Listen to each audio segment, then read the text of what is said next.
Hello friends, welcome back to my channel. Today I'm going to share tuna fish cutlet recipe, and at the end you can see how I store it for a month long at least. If you have not yet subscribed to my channel, please do like, share and subscribe. Let's get started. Now I have taken potatoes. These are nice boiled potatoes. They are 4 large potatoes I have boiled and nicely mashed it. I have mashed it with the potato mash, and these are the 2 tuna cans I am going to use. This brand is very nice, Chicken of the Sea, and it's very light and chunky, and you will not have much smell also. This brand is really great and it's not promotional. Just with my experience I am telling, this is nice. And now you have to nicely wash it so that you will not have any smell of the fish in the cutlets. Just rinse it well and squeeze out all the excess water. If you don't have these tuna fish cans in your local market, just buy any boneless fish or less bones fish, boil it with little bit of turmeric and salt in little water and squeeze out the water the same way. I have taken a large bunch of coriander, nicely chop it. Now to that I am also adding 1 teaspoon of garam masala and 2 teaspoon of chili flakes and 1 teaspoon of chili powder.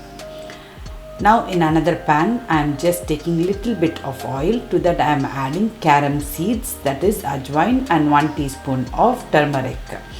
To that I will be adding 2 large onions, nice finely chopped. We will fry it. We need not fry it very deep in color, just little bit translucent is more than enough until the raw smell is gone. For 2 cans of tuna I am taking 4 potatoes and 2 onions. This much quantity will be enough. This proportion is very nice. Now I will be adding 1 teaspoon of ginger garlic paste. Do not add too much of ginger garlic paste because it will give a very strong smell. This is enough. This little bit of tuna, the ginger garlic paste is more than enough. Nicely give it a good mix only until the raw smell of onions and ginger garlic paste should be gone. The flavoring in this tuna fish is nothing but ajwain, lot of coriander and garam masala.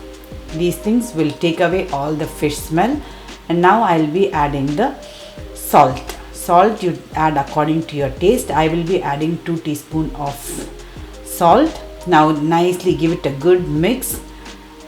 When you are mixing, you have to check your salt and also your spice level.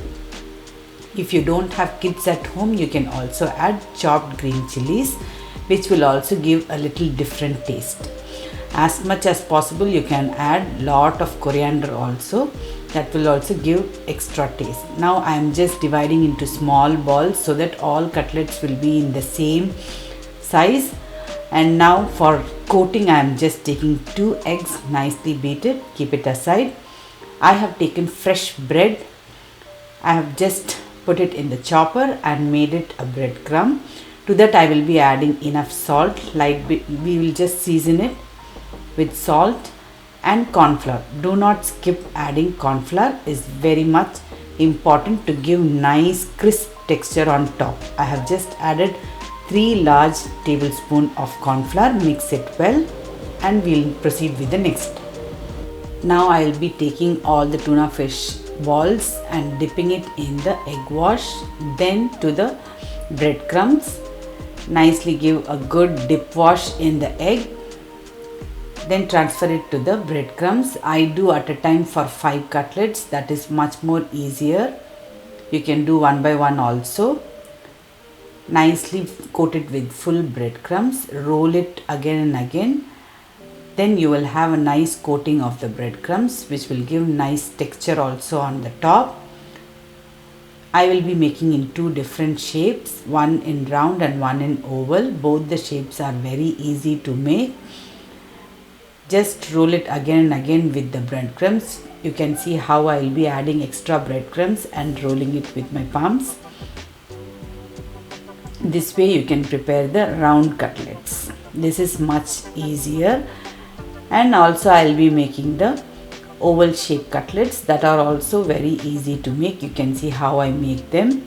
I will be also storing these cutlets in the freezer. I will show you next how I store it for a month long at least. Whenever you want, you can just take 1, 2 or 3 or as you want and fry it. See, now oval cutlets are also ready. After this, we will fry it in the shallow fry. We are not going to do deep fry. I am doing it shallow fry on low medium flame. Do not keep the flames high. When you also freeze, you don't need to thaw the cutlets. Just directly from the freezer, you can bring it to the pan and fry on a very low flame. And only once I will be flipping, either it is fresh or frozen.